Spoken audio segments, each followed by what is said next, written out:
बिहार के चुनावी कुरुक्षेत्र में कौरवों पांडवों के बीच घमासान का दंगल रहा। अब ये न पूछे कौन पांडव की सेना थी कौन कौरवों की। हम अभी तक इस सवाल पर कंफ्यूज हैं।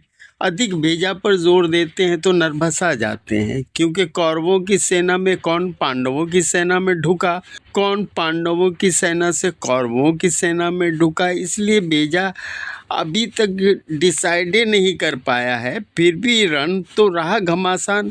गिरिष्ट्रास आँखवा मुंदले सुतले रहा, शकुनी टोल लेवे के चक्कर में पड़ा रहा। संजय ससुरा भी लाचार धृतराष्ट्र का मुंह तकता रहा। काहे के टीविया और सोशल मीडिया पर जो युद्ध का प्रसारण चल रहा था उससे बेचारा संजय भी बिहारी युवा की तरह बेरोजगार हो गया था।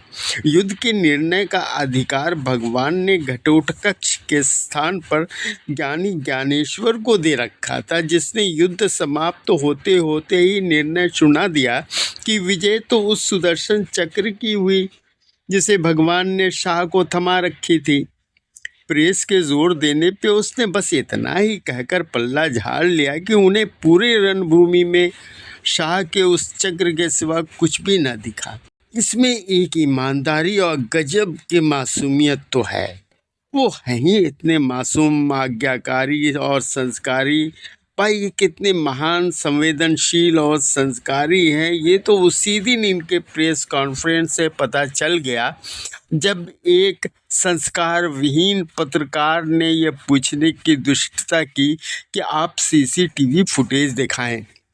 उस पर इनका जो शांत सौम्य उत्तर था उसने तो मेरा दिल मोह लिया और उनके लिए आदर का भाव हृदय में हिलोरे मारने लगा। आप भी सुन लें क्या मार्मिक वक्तव्य था उनका। आय हाय हाय, काश मैं सामने होता तो उनका मुक्त श्री चूम लेता, जिससे ये वक्त स्वतः स्फुटित हुआ था। क्या चुनाव आयोग को किसी की माँ, बहन या बहू के मतदान के वीडियो जारी करना चाहिए क्या? आय हाय हाय हाय।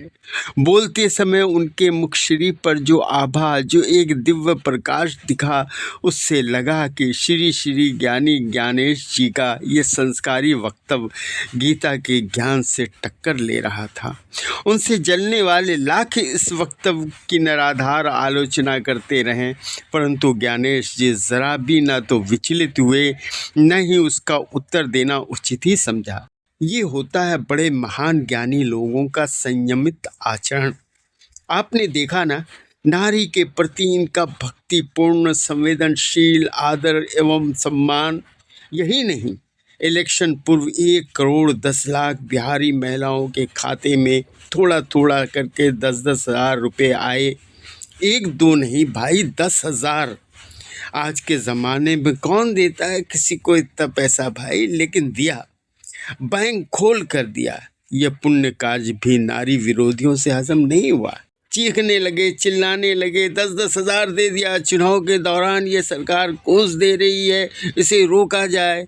लेकिन ज्ञानी जी इससे भी किंचित विचलित न हुए और न ही मूर्खों को इसका कोई उत्तर ही देना उचित समझा। अभी पिछले दिनों एक प्रेस वार्ता के दौरान कुछ नादान नौसिखिए पत्रकार अपने जानते तीखे प्रश्न करने लगे। ये कैसे हुआ, वो कैसे हुआ, उस कमरे का सीसीटीवी बंद क्यों हुआ, वहाँ ट्रक क्यों घुसा, वीवीपैट के स्लिप कूड़े में किसने फेंक दिए, इतना वोट कैसे बढ़ गया। अब इन मूर्खतापूर्ण सवालों का क्या जवाब दिया जाए? जवाब तो उन्होंने उच्च न्यायालय को भी देना उचित न समझा। अब इतने महान पद पर बैठा व्यक्ति, जिसे भारत भाग्य विधाता कहा जाए तो अतिशयोक्ति ना होगी, वो इन छोटी छोटी बेसिर पैर के सवाल करने वाले इन मूर्खों को ये भी पता नहीं कि देश की आबादी किस रफ्तार से बढ़ रही है। हर सेकेंड लाखों बच्चे पैदा हो रहे हैं, तो वोट भी बढ़ेंगे कि नहीं।